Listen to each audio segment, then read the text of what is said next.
the five-man group had been arrested, including a former watchman at the museum.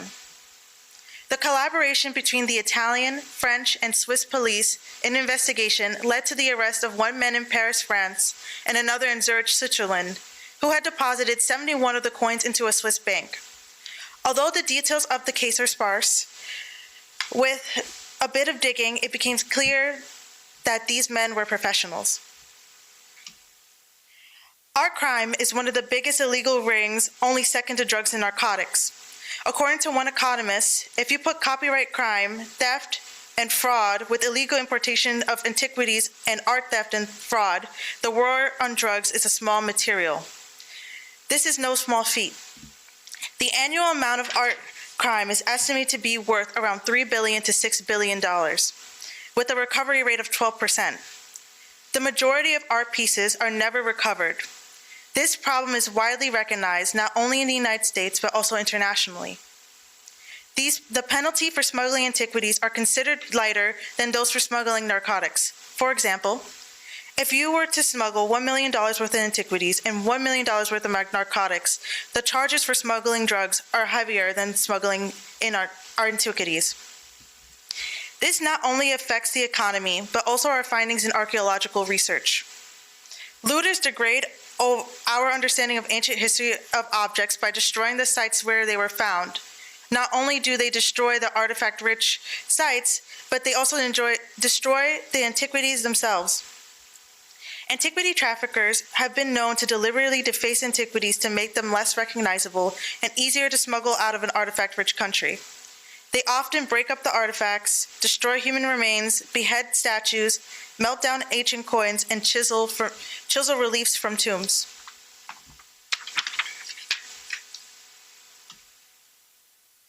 Antiquities traffickers are incredibly funded and organized, with some of the famous rings coming from Italy and Germany. These smugglers are experts at forging export documents and falsifying the provenance and origin of the pieces. In artifact-rich countries, other types of crime divert resources away from the protection of antiquities, making it easier for traffickers to circumvent rules and for enforcement agents to access them. In these rings, a hierarchy exists. For example, the finders receive less than 1% of sales profits, while intermediaries retain most of the profit. With illegal antiquities, there are several levels that it must go through. It starts with the looters, then the smugglers, the intermediaries, auctioneers, dealers, and finally the purchasers. With each level, these stolen antiquities go through the less knowledge people have on the origin of the piece. Many collectors ultimately want rare pieces with a clean title. So they seize the opportunity to potentially own an original rare piece. The art auction system is a tool that antiquity traffickers use to obscure the origins of the object. When it is in the auction house, it establishes sales records and starts to establish provenance. An auction house does not have duty to the general public by law. Rather, they have a fiduciary relationship to consignors.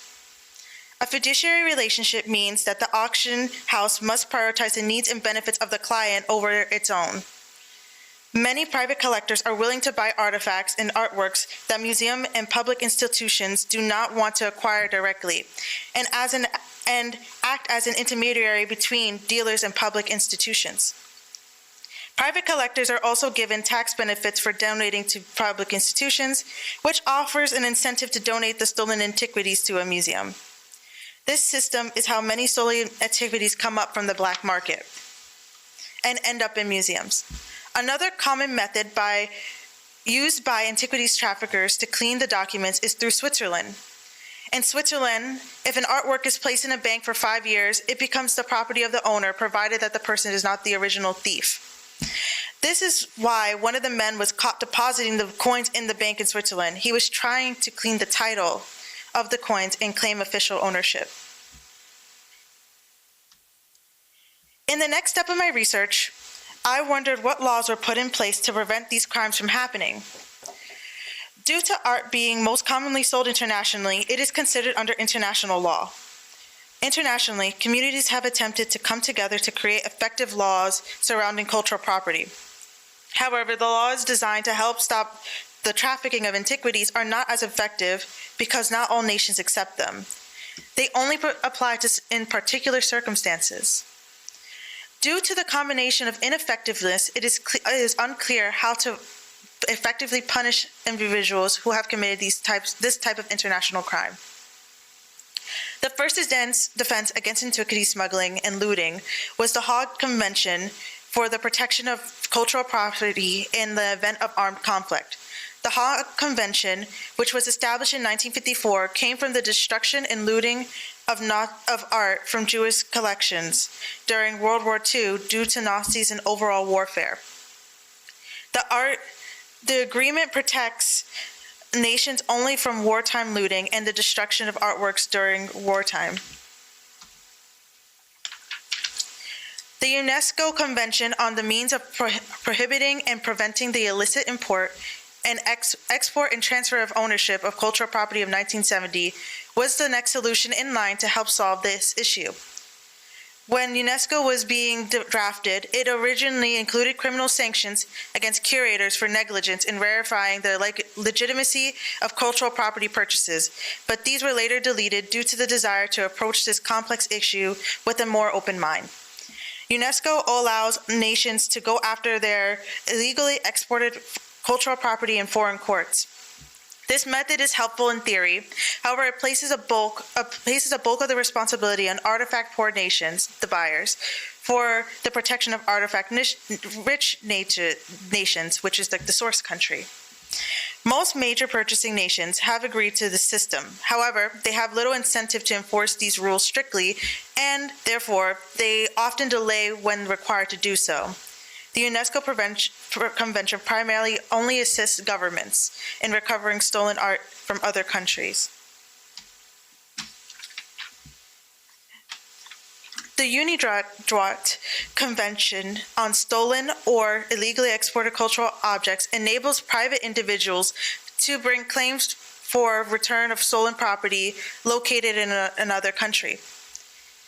This convention does not penalize theft or enact theft prevention. Instead, it focuses on restitution and the return of stolen objects. Only 65 member states have joined UNIDROIT. Now for solutions. Art crime is appealing because antiquities are easily movable, highly valuable, and desirable. One way to make art crime less appealing is to adopt the United States model for persecuting art theft. In the United States, fraud charges are applied under domestic law and persecution, which leads to punishment. This punishment can deter future art fraud from occurring, as well as show the public that this is a serious crime. Although it is difficult, uncovering art crimes is possible with the involvement of federal agencies, such as the FBI and Italy's TPC. Due to the limited funding for protection of cultural property, resources are primarily directed towards assisting large public institutions rather than smaller privately owned collections. Increasing transparency in the art world with the use of stolen art databases and an international art registry database is another way to prevent art crime. The registration of an antiquity would make it harder to move and sell, thus giving less incentive to steal it in the first place. National and international art databases have begun collaborating with each other to ensure that this information is well known and widely spread. Thank you. Open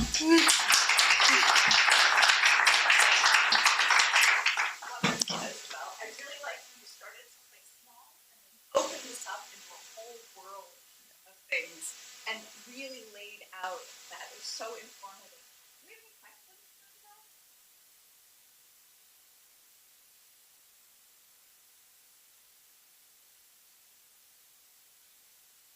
I think we're good.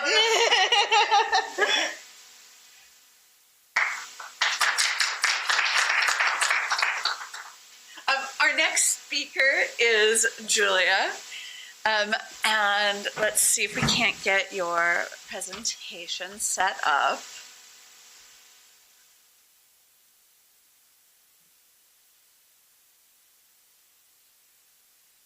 Okay. Slideshow?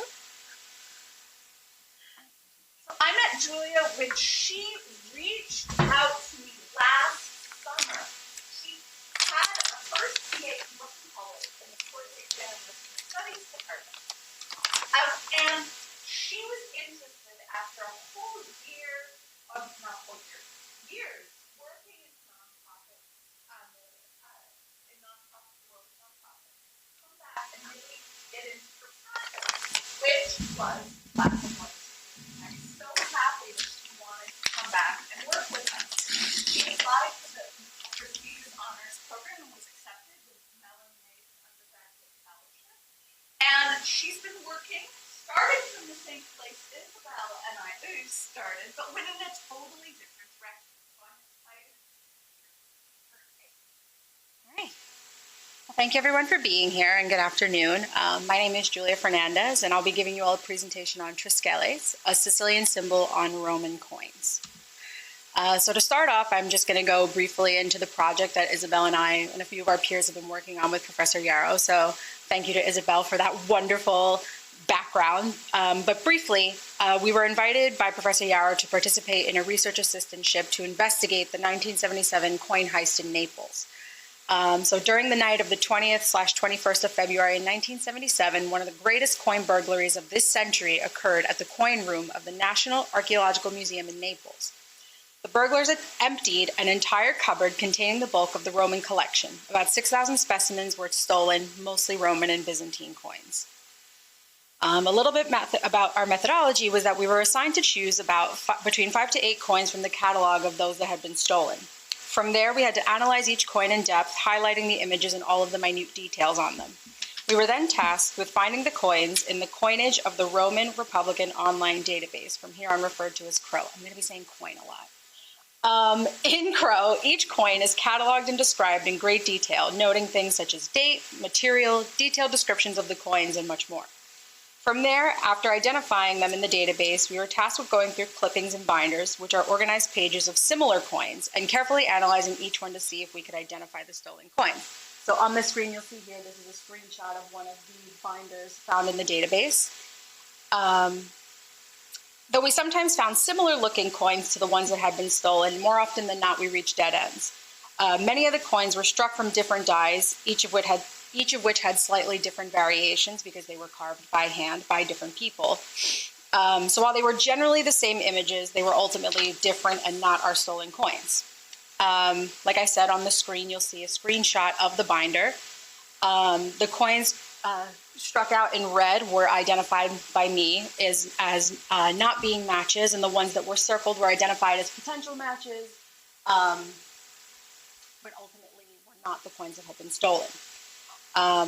Afterwards, after identifying their numbers in the CRO database, we were tasked with finding our coins in the Roman Republican coinage catalog, which, though we had a digital copy, it's this really big fat old book with information in it. A screenshot of which you can also see on the slide, which further described and identified the coins. So this is an image of the exact coin that had been stolen from the collection in Naples. And as you can see, the quality of the image isn't great, making it hard for me to identify in my research and also making it difficult for you all to see. So I pulled up a better image of a similar coin. So here we have a much higher quality image struck by a different die. On the obverse, or front of the coin, we see the image of the triskeles, which is the 3 legs, with a winged head of Medusa in the center and ears of corn between the legs, surrounded by a border of dots. The triskeles represents the geographic shape of the island of Sicily with 3 main capes, unity and diversity, with the 3 legs suggesting movement and balance, reflecting the dynamic culture and political landscape of Sicily, and endurance and motion, possibly symbolizing the island's ongoing historical resilience. The winged Medusa is a protective emblem, warding off evil and danger, and serves as an apotropaic or magical function. She also symbolizes power, divine protection, and links to mythology, especially with Athena and other deities, and the wings emphasize speed and divine connection. The ears of corn represent fertility, abundance, and Sicily's vital role as the breadbasket of the Roman Empire. This reinforces Sicily's agricultural richness and economic importance. On the reverse, or back, of the coin, we see the image of Jupiter standing facing left, holding a thunderbolt in his right hand and an eagle in the left, also surrounded by a border of dots. Jupiter, or Zeus in the Greek pantheon, is the chief deity of the Roman pantheon, symbolizing authority, sovereignty, and divine rule. His presence asserts Roman power and legitimacy over Sicily. The thunderbolt is a direct representation of divine might and control, capable of enforcing order or punishing rebellion. And the eagle is a symbol of imperial power, military strength, and connection to the divine, also associated with victory and ascension, reinforcing Rome's dominance over Sicily. This coin blends regional identity in Sicily with imperial authority in Rome. The obverse displays the Triskelies and Medusa as unique symbols of Sicily's identity and prosperity, while the reverse asserts Roman power through Jupiter, emphasizing that Sicily's abundance and protection now fall under the aegis of the Roman rule. So I'm going to go over some comparative ancient iconography. So a triskelion, or triskeles, is an ancient motif consisting either of a triple spiral exhibiting rotational symmetry or of other patterns in triplicate that emanate from a common center. The spiral design can be based on interlocking spirals or represent three bent limbs like you saw on the Sicilian coins. It occurs in artifacts of the European Neolithic and Bronze Ages with continuation into the Iron Age, and it is famously carved onto this entrance stone of Newgrange in Ireland, which I did not picture, dating to approximately 3200 BCE. The actual triskele symbol of the three human legs is found especially in Greek antiquity, beginning in archaic pottery and continued in coinage in Greece and Rome. In Syracuse in Sicily, the triskelion symbol was used as far back as 700 BCE. It was used by rulers of the city, possibly due to the island of Sicily having three headlands. And additionally, you have probably seen the triskeles in a Celtic context. Pictured here is the official flag of the region of Sicily, and the triskeles and this image has been on their flag since 2000. So the triskeles is sometimes used in regionalist or even separatist movements in Sicily, and for some Sicilians it can symbolize calls for greater autonomy or resistance to perceived political neglect from the Italian mainland. The triskeles has shifted from a Roman imperial administrative badge to a modern symbol of pride, resilience, and autonomy for many Sicilians, and it represents continuity with ancient heritage, but its modern meanings are reinterpreted through social, political, and cultural experiences unique to the Italian South and the broader Mediterranean identity.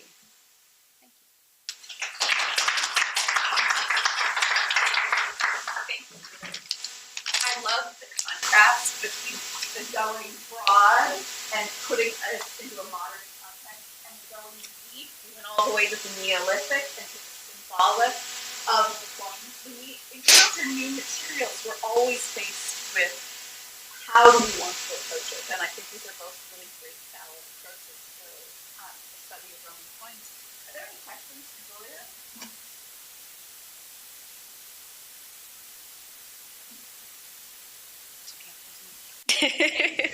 Oh. Triskeles. Yeah. Sure. So, kind of briefly, as an Italian myself, I know a lot about this, and being half mainland Italian and half Sicilian, there's a lot of tension between Sicily and mainland Italy, particularly because Sicilians are like very racialized because of their proximity to Africa. So a lot of the time there's honestly racism between Sicilians and northern Italians. So the Triskeles has, because of its imperial history, has been reclaimed by many Sicilians, not all, but by many Sicilians, and evolved into like a symbol of like pride, of Sicilian pride, and yeah. Does that answer your question? Kind of? Okay, cool. Anybody else?